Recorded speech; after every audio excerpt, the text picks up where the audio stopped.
بسم اللہ الرحمن الرحیم۔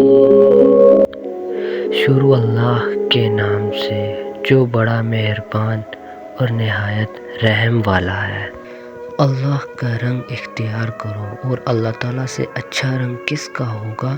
ہم تو اسی کی عبادت کرنے والے ہیں۔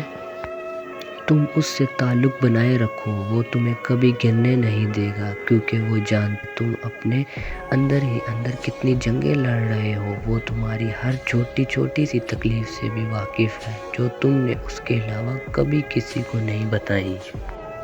جانتے ہو مجھے اللہ سے کیوں محبت ہے؟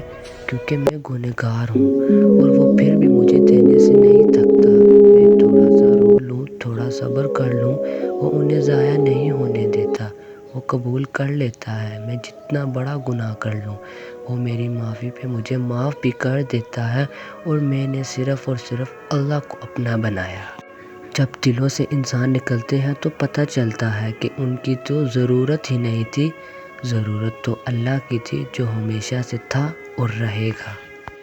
مختصر یوں کہوں گا کہ ہم اس رب کی نافرمانی کرتے ہیں، اس سے نا امید ہو جاتے ہیں، اور سوچتے ہیں کہ اللہ سے محبت ہو جائے۔ ایسا نہیں ہوتا۔ محبت کے دو ہی قرینے ہیں۔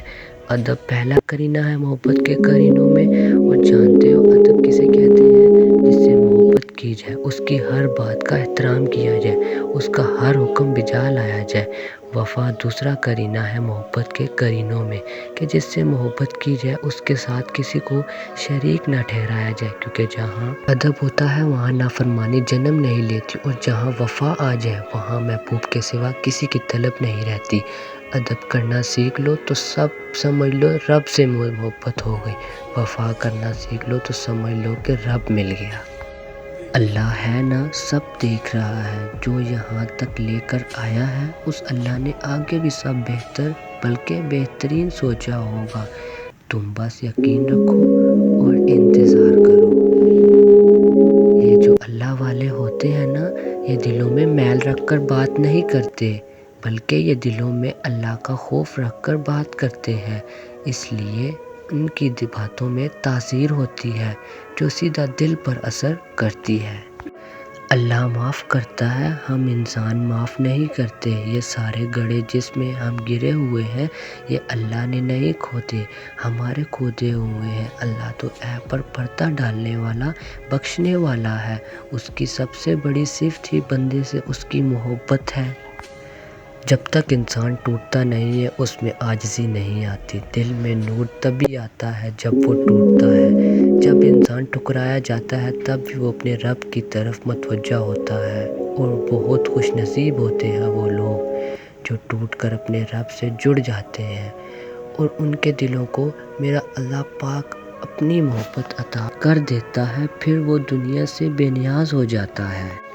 اللہ تو سب کا ہے، میں جب اس کے آگے سجدہ ریز ہوتے ہیں تو ایسا لگتا ہے جیسے اللہ صرف میرا ہے، صرف مجھے وہ دیکھ رہا ہے، صرف وہ مجھے سن رہا ہے، صرف میں اور میرا اللہ ہے۔ اور ایسا تب ہوتا ہے جب صرف سجدہ۔ پتہ ہے یہ کیسے پتہ چلتا ہے کہ اللہ تم سے محبت کرتا ہے؟ جب گناہ کے فوراً بعد تمہارے اندر امت بھر ازمیر تمہیں توبہ تک لے جائے، جب مایوسی کے بعد کوئی طاقتور معجزہ کا خیال تمہیں واپس خدا تک کھینچ لائے، جب ہار کر تم گرنے ہی والے ہو تو اچانک سے تمہارا ذہن میں تہجد کی ترکیب آ جائے، جب رفتہ رفتہ حالات اتنے خراب ہو جائیں کہ تمہارا ہے نمازی دل تمہیں سجدوں کی طرف کھینچ لائے، جب وقت سے پہلے تمہاری دعاؤں کی حقیقت تم پر کھول دیں اور تم بچ جاؤ، جب سب کچھ تمہارے ہاتھ سے نکل جائے، صرف تم رہ جاؤ اور تمہارا اللہ رہ جائے، تو سمجھ لو کہ تمہارا اللہ تم سے پیار کرتا ہے۔ ہر وہ چیز، ہر وہ انسان جو تمہیں گھما پھرا کر واپس اللہ کے پاس لے آئے، وہ اللہ کی محبت ہے۔ پھر بھلے ہی وہ چیز تمہیں ملے یا نہ ملے، کسی کا مل جانا بھی اللہ کی محبت ہے، اور کسی کا کھو جانا بھی۔ آزمائش بھی نعمت ہے اور آسانیاں بھی۔ اللہ جسے جتنا آزماتا وہ اس سے اتنی ہی محبت کرتا ہے، کیونکہ وہ جس سے محبت کرتا ہے وہ انہیں ہمیشہ اپنے قریب رکھتا ہے۔ اگر آپ کو میری یہ ویڈیو پسند ہے تو اسے زیادہ سے زیادہ لائک اور شیئر کر دیں اور سبسکرائب کر دیں۔ ملتے ہیں اگلی ویڈیو میں۔ اللہ حافظ۔